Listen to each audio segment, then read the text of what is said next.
Hi everybody, Tammy here. Welcome to my channel, and I have some hair and some journals.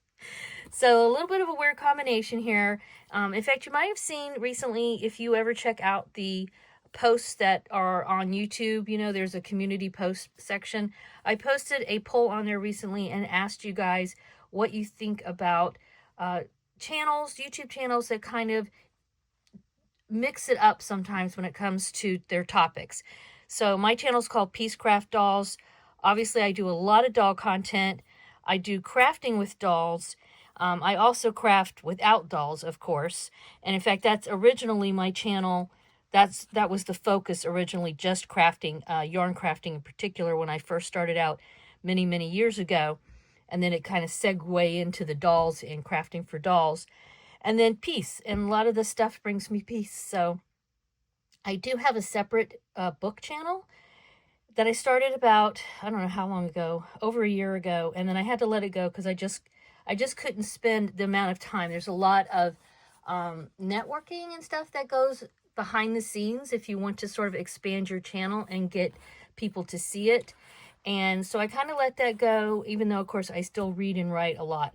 But then as I'm reaching retirement soon, it kind of occurred to me that I might want to pick that up again. But like I said, even then, I mean, I have so many things that I'm going to be doing once I retire that I'm thinking more and more of like expanding those topics over to this channel. So let me know your thoughts on that. But really this video, I'm going to ask your help because I am going to start a Blythe journal where I'm going to talk about, in my journal, I'm going to document my experiences with the different projects that I'm working on. So for example, I have a scalp here of a doll that I'm customizing. I showed you her eyeballs recently on this channel and also over on Instagram. Oh, losing some hair here. Oh. So she was an expensive AliExpress doll, but she's really cute. And I'm jazzing her up for a collaboration I'm doing with Karen over at Starches and Stitches. That collaboration video is actually going to come out in the next couple of weeks. I can't remember the exact date. So make sure you have subscribed to her channel, Starches and Stitches, and mine, so you can see the little character that we're both coming up with. It's kind of a cool idea, if I say so myself. So anyway, as I was working on this, I was like, I knew I wanted to do some doll journaling, but I wasn't really sure how I wanted to approach it because, of course, I have lots of different dolls. So it occurred to me to make one just for Blythe and then maybe make one just for my Tonner doll. So, you know, and on and on and on. But yes, so I'm going to start with Blythe.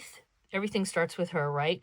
And I'm going to take one of these three journals, these blank journals that I just got recently from Rifle Paper Company, no affiliation. They had a really big sale, and I like their agenda books. So I needed a new agenda book too, which I don't have here.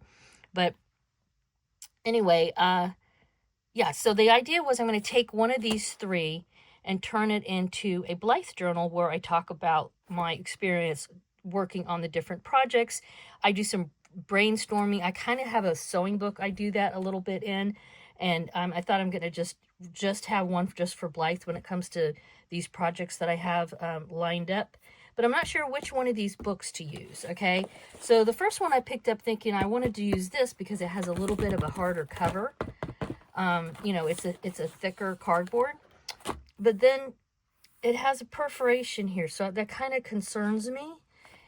All of them are lined, so if I want to do any drawing, I'm either going to have to draw with the lines or paste in blank paper, which is possible. You know, I actually have a lot of scrap paper I could do with that. That's not a problem.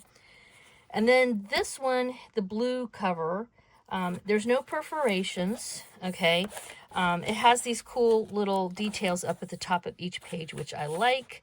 I could even maybe color those in if I wanted to. But it is softer. It's a much softer, you know. And it has this cool ribbon thing. So this is also a possibility. And then I have this one, which is, it's bigger, you know, so it's much bigger than these two. It's physical. It's about the same width as this one. I think they're all about the same as far as thicknesses go. There you go. But you can see it's physically bigger. It also doesn't have any perforation, but it does have the lines. I think the lines are actually a little bit wider. There's no any kind of ornamentation on any of the pages. So this also might be one to use. So let me know your thoughts on which I should use. Green cover, blue cover, the black cover. Have you ever thought of doing a doll journal? If you do a doll journal now, let me know in the comments. Or if you're thinking about doing it, let me know in the comments. Maybe we could do this together and I could share a little bit of my journaling with you.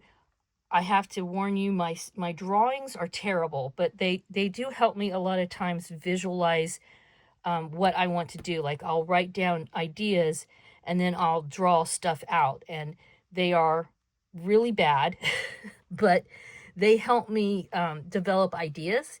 So it's a good way for me to kind of come up with a game plan when I'm doing projects and collaborations and that kind of thing. All right, guys, let me know what you think. Give this a thumbs up. Subscribe if you haven't already. Have a wonderful Dolly day. Bye-bye.